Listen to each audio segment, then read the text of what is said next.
In this video, I'll show you how to enable auto fire in Warframe Mobile.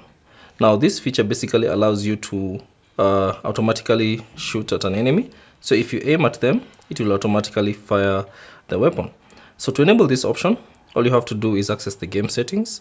So if you're in the game or you're in a mission, all you have to do is tap on these three lines icon, which is the menu icon, and then select options from the menu that appears.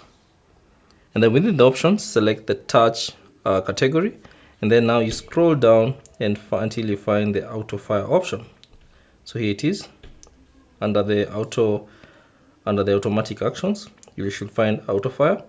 All you have to do is tap on that toggle switch icon, and you should see a check mark indicating that it has been enabled. So once you have enabled it, all you have to do is select confirm to apply the changes.